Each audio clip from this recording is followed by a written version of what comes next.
Olá, meus irmãos! Hoje, dia 7 de maio, com a graça de Deus, estou aqui para a partilha da Palavra de Deus. Sejam todos bem-vindos ao canal Vida em Cristo. Colocamos nosso coração na presença do Senhor, as realidades que cada um de nós trazemos hoje, nesse dia. Hoje, dia 7 de maio, já vai dar início do conclave. Vamos intensificar as nossas orações pela sucessão apostólica do nosso sucessor de São Pedro. Com a morte do Papa Francisco no último dia 21 de abril, rezemos pelo descanso eterno do Papa Francisco, que Deus o deu descanso eterno para ele. Na história da Igreja dos Papados, o Papa Francisco é o número de 266 e agora os cardeais farão a escolha do número 267. E a Igreja vai escolher o novo sucessor de São Pedro. Pedimos que o Espírito Santo conduza a escolha com muita tranquilidade. Que não seja uma escolha humana, mas seja conduzido pela força do Espírito Santo, que em toda a história da Igreja sempre assistiu e guardou a Igreja. E ele novamente está presente para esse novo ciclo da Igreja. A data é para hoje. Talvez pode haver alguma mudança, mas o nosso papel nesse dia é estar unidos em orações. Apresentamos tudo ao Senhor com confiança e assim nós já pedimos que a Santíssima Trindade, Pai, Filho e Espírito Santo, já vai nos abençoando. A liturgia da Igreja hoje nos apresenta novamente o Evangelho de São João, lá do capítulo 6. Estamos aí caminhando, é um longo discurso de Jesus que ele fez sobre a Eucaristia. O capítulo 6 de São João são 71 versículos. Nós vamos estar refletindo esse capítulo 6. Já estamos aí caminhando com esse Evangelho durante todos esses dias da semana, a semana inteira. E a Igreja está colocando partes desse discurso de Jesus. E ele tem dito aqui para nós um sentido assim fundamental, de fundamental importância. Aonde Jesus fala sobre o pão da vida, a Eucaristia. Meus irmãos, que promessa extraordinária de Jesus que ele faz. Ele diz, eu sou o pão da vida. Ele já tinha dito isso lá na Santa Ceia. Eu sou o caminho, a verdade e a vida. A gente vê que quem não tem Jesus realmente não tem a vida verdadeira. Ele não está falando dessa vida material, terrena, mas da vida eterna. Uma vida que começa aqui com a graça de Deus e vai continuar na eternidade. Quem vem a mim não terá mais fome, e quem crê em mim nunca mais terá sede. É o que Jesus está dizendo. Que fome e sede é essa? Essa fome e essa sede é entender as coisas de Deus, entender também as coisas deste mundo. O Santo Padre João Paulo II dizia que o homem que não tem Jesus Cristo não conhece nem a si mesmo, permanece para si mesmo desconhecido. Ele é um mistério insondável. Ou seja, o homem que não conhece Jesus Cristo, que não crê no Evangelho, o homem que não sabe dar sentido da vida, não sabe dar sentido das coisas, não sabe o que está fazendo aqui neste mundo. Não sabe por que veio a este mundo, qual é a sua missão aqui neste mundo. Não sabe dar sentido ao casamento, não sabe dar sentido ao sofrimento, às dificuldades da vida, à dor. O homem sem Jesus Cristo, ele tem fome e sede da verdade, porque ele não conhece a verdade. Porque Cristo, ele satisfaz as nossas necessidades, as nossas dúvidas. E ele traz para nós o entendimento das coisas da vida. E o cristianismo, ele responde todas as perguntas, porque a resposta está no catecismo da Igreja, na doutrina, na palavra de Deus. E a pessoa pode não aceitar a resposta da Igreja, mas ela tem as suas respostas. Aquilo que Cristo diz para nós aqui no Evangelho, aquele que crê nele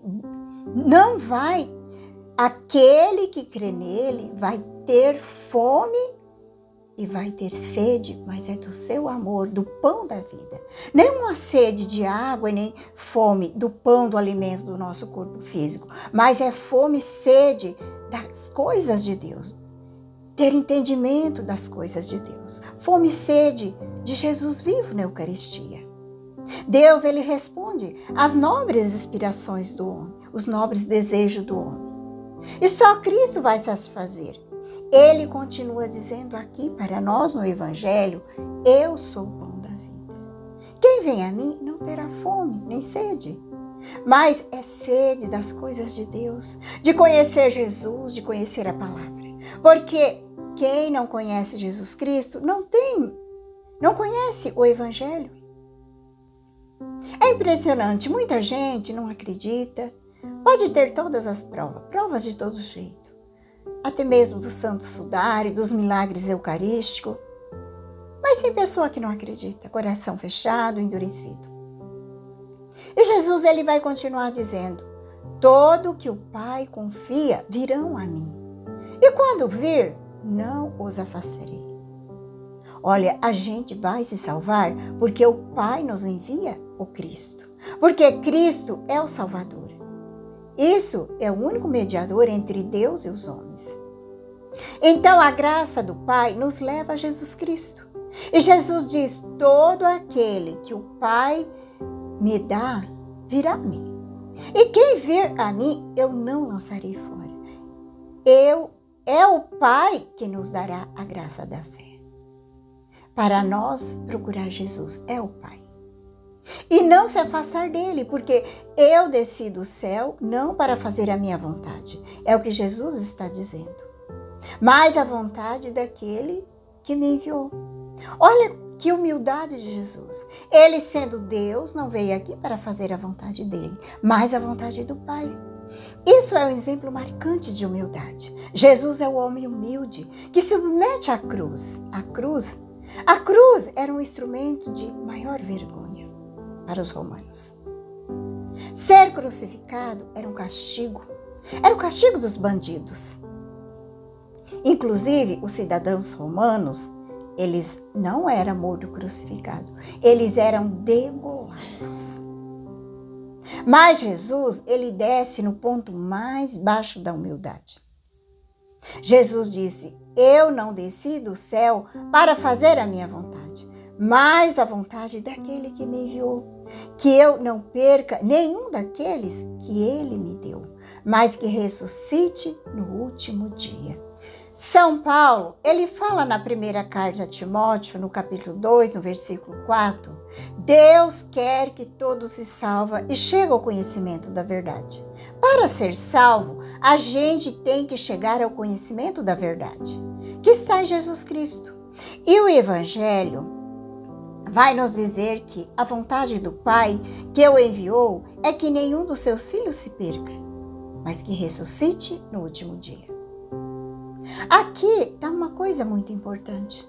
A ressurreição. A ressurreição vai acontecer no último dia. Ninguém ressuscitou ainda, a não ser Jesus e Nossa Senhora. Todos os outros vão ressuscitar no último dia. O último dia esse é quando Cristo voltar. Existe alguns teólogos por aí, meio fantasioso, dizendo que a ressurreição acontece na hora da morte. A gente sabe que o que acontece na hora da morte. O corpo vai para a terra, a pessoa vai ressuscitar. É no último dia, como Jesus diz. É isso que está dizendo para nós aqui no Evangelho, está na palavra, está na doutrina da igreja. Eu o ressuscitarei no último dia. E Jesus disse, essa é a vontade de meu Pai. Todo aquele que vê o Filho e nele crê, tem a vida eterna. Conhece o Cristo. E ser evangelizado é ter a vida eterna. Ser evangelizado é alcançar a vida eterna. O Evangelho, o conhecimento da igreja, a liturgia. Isso é ver Cristo, abraçar o Evangelho, crer em Jesus Cristo. Esse é o ponto central. Aquele que nele crê tem a vida eterna. Jesus disse que ele é o pão da vida. E a Eucaristia é exatamente para que a gente não se perca. Ele se fez pão para chegar até nós, para que nós possamos se salvar. A Eucaristia, ela tem tudo a ver com a nossa salvação. Hoje também nós vamos estar vendo na leitura da liturgia da missa de hoje, que vai falar da terrível perseguição que houve em Jerusalém. Depois que mataram Estevão, que nós vamos ouvir na leitura da missa de hoje, aquela leitura que nós ouvimos na missa de ontem. Então, os cristãos, eles tiveram que se espalhar para a Judéia, Samaria. Outros foram para a Palestina, para a Síria, para Antioquia, para o Egito. E aqui a gente vê uma coisa muito interessante. Como que Deus, de um mal, ele tira um bem maior. Nessa perseguição terrível, que foi a primeira que a igreja sofreu, que foi ali em Jerusalém, que mataram Tiago Maior, que mataram Estevão, Paulo perseguindo os cristãos, e os cristãos se espalharam. Eles se espalharam para muitos lugares. Aqui diz no texto que só os apóstolos ficaram em Jerusalém. E tudo isso foi muito bom. Porque o evangelho, ele foi levado para vários lugares. Principalmente Antioquia, que era a maior cidade ali no Oriente, na época que tinha 500 mil pessoas.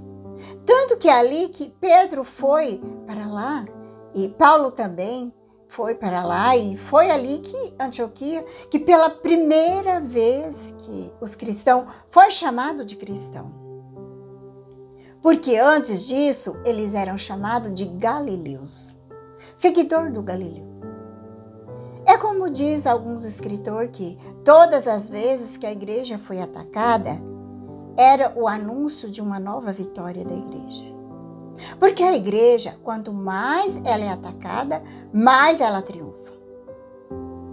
Tem o santo da igreja, Santo Hilário, doutor da igreja da França. Ele diz assim que a igreja, ela floresce quando é perseguida. Veja que diante da perseguição, ela se espalha para o mundo inteiro. É como uma flor que se abre. A igreja, ela triunfa quando é oprimida, progride quando é desprezada, fica de pé quando parece ser vencida. Essa é uma citação de Santo Hilário, doutor da igreja. Hoje a gente vê muita gente sem esperança na igreja. Agora que nós estamos vivendo esse novo ciclo da igreja, esses dias aí da nova sucessão apostólica de São Pedro, com a morte do Papa Francisco, há muita gente sem esperança. Hoje nós precisamos renovar a nossa esperança, confiar que Jesus Cristo, Ele é o fundador dessa igreja. Muitas pessoas dizendo coisas inúteis, vazias, são pessoas que são muito rasas na fé, no conhecimento da igreja, no conhecimento da doutrina. E nós, como cristãos, precisamos deixar ser conduzido por Jesus Cristo, pelo Espírito Santo. Aquele que sempre conduziu a igreja e conduzirá. E o nosso papel como cristão é rezar e confiar que Deus está no controle de tudo e que Ele está no comando da sua igreja. Temos que tomar cuidado com aquilo que nós estamos ouvindo hoje através da internet, dos meios de comunicação social. E como cristão, devemos ser seletivos para absorver as informações das notícias, as opiniões. Devemos reter o que é inútil. E importante é destacar aquilo que é relevante, que nós acolhemos aquilo que vai nos ajudar na nossa fé e renovar a nossa esperança no Senhor. Porque há muita gente sem esperança na igreja, achando que os filhos da igreja estão cheios de pecado. É isso. Achando que os filhos da igreja estão cheios de pecado, isso mais aquilo. Mas não devemos perder a nossa fé, nossa esperança. É confiar, porque até Cristo voltar, a igreja vai triunfar. É claro, só que o triunfo da igreja não vai ser um triunfo social, político, glorioso, não. Vai ser o triunfo da fé. o triunfo da espiritualidade do reino de Deus. É isso que nós vamos permanecer em oração pela nossa igreja, nesse momento que os cristãos do mundo inteiro estão em oração, renovando a nossa fé, nossa confiança. E a igreja de Jesus Cristo, ela é de Jesus Cristo. Ele é o Senhor da vida, da igreja, da história. Estamos num tempo marcante da vida dos cristãos, um tempo de muitos olhares do mundo. O mundo que está com seus olhares voltados para as decisões daqui para frente, na vida da igreja e de todos os cristãos. Rezemos pela Santa Igreja. Te convido a pegar a palavra. O Evangelho hoje está em São João 6, de 35 a 40. Pedimos que o Espírito Santo venha nos iluminando. Vem, Espírito Santo, iluminar meu coração para que eu possa ver as coisas que são de Deus. Vem, Espírito Santo, sobre a minha mente para que eu possa compreender e entender aquilo que é de Deus. Vem, Espírito Santo, sobre a minha alma. Santifica tudo o que penso, falo e faça. Que tudo seja para a glória de Deus. Amém. Vamos então para o Santo Evangelho. Naquele tempo, disse Jesus à multidão: Eu sou o pão da vida. Quem vem a mim não terá mais fome, e quem crê em mim nunca mais terá sede. Eu, porém, vos disse, e vós me viste, mas não acreditais. Todos que o Pai me confia virão a mim, e quando vier, não os afastarei. Pois eu desci do céu não para fazer a minha vontade, mas a vontade daquele que me enviou. E esta é a vontade daquele que me enviou, que eu não perca nenhum daqueles que ele me deu, mas o ressuscite no último dia. Pois esta é a vontade do meu Pai, que toda pessoa que vê o Filho e nele crê, tenha a vida eterna, e eu o ressuscitarei no último dia. Palavra da salvação, glória a vós, Senhor. Deixando a palavra de Deus hoje falar o nosso coração. Ela é o alimento da nossa alma, que sacia a nossa fome de Deus. Jesus é o pão que pode matar a fome da nossa alma, saciar a nossa sede. Ele é a luz admirável, que penetra na profundeza da nossa alma, que separa tudo aquilo que não nos edifica. A luz que mostra na nossa consciência aquilo que não é vontade de Deus em nossas vidas, que não nos traz para a luz, mas nos leva à morte da nossa alma. Cristo é esse pão que nos fortalece para nos manter acordado, vigilante, atento àquilo que não nos edifica e que nos afasta da luz que é o Cristo. Ele é o pão da vida. Através da sua palavra, o nosso coração é preparado para esse encontro com Cristo, o único perene sacrifício para a nossa salvação. Por isso é importante que o nosso coração esteja preparado para esse encontro com Ele na Eucaristia. Que a paz de Jesus, que o amor de Maria esteja no teu coração. Que Deus Todo-Poderoso nos abençoe, em nome do Pai, do Filho e do Espírito Santo. Amém.